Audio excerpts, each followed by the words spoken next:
Sebelum masuk ke materi marketing plan-nya, kami akan menjelaskan terkait perbedaan sentral dan desentral.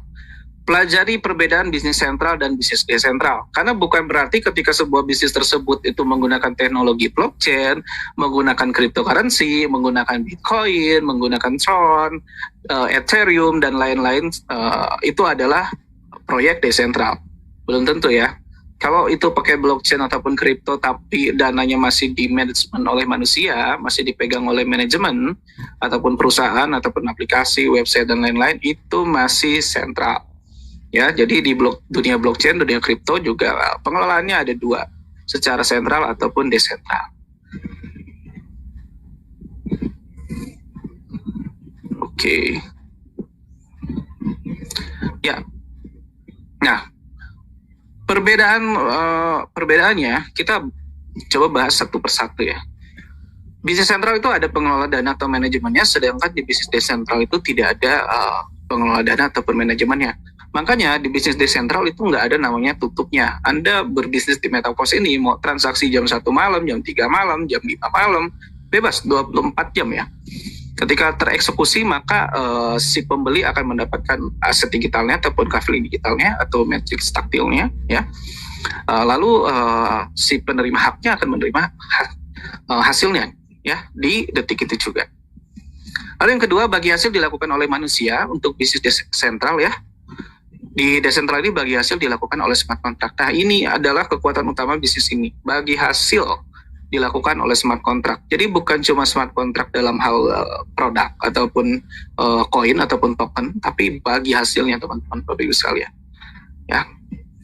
Yang ketiga, bisnis sentral kebijakan skemanya bagi hasil bisa berubah. Pernah nggak Anda gabung dalam suatu bisnis sentral ya yang jualan produk apapun baik fisik ataupun digital ya? Lalu awal-awal itu tidak ada namanya kebijakan bagi hasil ataupun kebijakan pengajuan komisi, pencairan komisi atau marketing plan-nya yang memberatkan membernya. Lalu suatu saat mereka merubah kebijakan ya, misalkan jadi ada tutup poin, lalu tutup poinnya makin berat atau ada imbang kanan kiri dan lain-lain segala macam ya. Karena ketika itu sentral, hal itu sangat mungkin dilakukan ya, tergantung dari manajemen itu sendiri. Nah, di bisnis desentral ya, khususnya taktil dan unite force teman-teman ya, di matrix sistemnya, ini kebijakan skema bagi hasilnya tidak bisa diubah ya, nggak bisa diubah. Jadi algoritma bagi hasilnya ketika marketing plan-nya adalah A, seperti itu, maka akan selalu seperti itu. Ya, nggak bisa diubah, diedit aja nggak bisa, apalagi dihapus. Termasuk oleh pembuatnya loh. Ya, jadi ya kalau misalkan yang buat smart contract-nya itu adalah saya, maka saya ngedit aja nggak bisa, apalagi ngapus, apalagi orang lain. Nah, itu bisa dipelajari apa itu pengertian smart contract secara umum ya, bukan katanya metaverse saja nih, tapi pengertian smart contract itu secara umum, secara global. Apa itu smart contract? Apakah smart contract bisa dihapus? Apakah smart contract bisa diedit ya? Apakah smart contract itu aman dan lain-lain? Ya, silahkan dipelajari di Google ya. Dan itu sudah kami pelajari sebelum kami serius di bisnis ini ya. Dari 1 tahun lalu kita adakan edukasi rutin setiap minggunya. Oke, selanjutnya di bisnis sentral ada proses withdrawal atau penarikan hasil ya. Jadi kalau Anda misalkan bertemu suatu bisnis juga nih yang bawa-bawa nama anti scam juga nih, anti scam tapi ternyata masih di sentral, ada proses WD-nya. 100% saya pastikan itu adalah bisnis sentral. Ketika misalkan ada proses withdrawal-nya, withdraw ke platform ataupun ke perusahaan, karena dananya dipegang oleh mereka dulu. Ketika dana dipegang oleh sesuatu yang memiliki kekuasaan ataupun otoritas, maka tergantung mereka mau bayar, mau enggak, mau dibawa kabur, ya terserah mereka. Dan sedangkan di bisnis desentral tidak ada proses withdrawal hasil ke platform ya, khususnya ya. Nah, poin selanjutnya, skala bayar tergantung antrian di bisnis sentral. Jadi mau bisnis apa aja, jangankan bisnis normal, bisnis money game aja itu bayar awal-awalnya lancar teman-teman ya, terbukti membayar dan lain-lain segala macam gitu ya. Tapi lama-kelamaan ya makin antrian makin panjang, karena bisnisnya baru ya cepat ya. Ketika antrian makin panjang, akhirnya makin lama, bisa jadi hitungan hari, hitungan minggu, hitungan bulan, bahkan nggak bisa di-WD lagi. Ya, nah di desentral skala bayar itu detik itu juga. Jadi kami mempelajari ya dari proses transaksi tersebut ya, ketika seseorang melakukan pembelian aset digital ini, Lalu yang menerima haknya itu ternyata di jam, menit, dan detik yang sama. Bayangin, nggak selisih 1 detik aja. Dan hal ini nggak mungkin dilakukan oleh manusia, tentu saja teman-teman.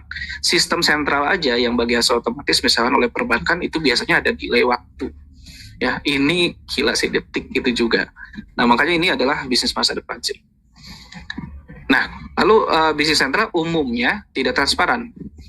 Sedangkan bisnis desentral itu 100% transparan. Contoh gini, ketika Anda misalkan diajak bergabung di suatu bisnis sentral ya, ataupun dapat informasi bahwa seseorang ini mendapatkan hasil besar di bisnis sentral, memiliki 4 rumah, punya tanah di mana-mana, mobil dan lain-lain, itu bisa iya, bisa enggak. Bisa jadi bukan dari bisnis itu saja, bisa jadi dari warisan dan lain-lain segala macam. Karena kita nggak bisa cek namanya rekening korannya.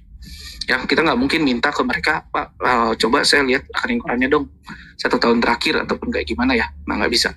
Tapi di bisnis desentral ya itu simpel banget. Anda tinggal minta alamat walletnya ya.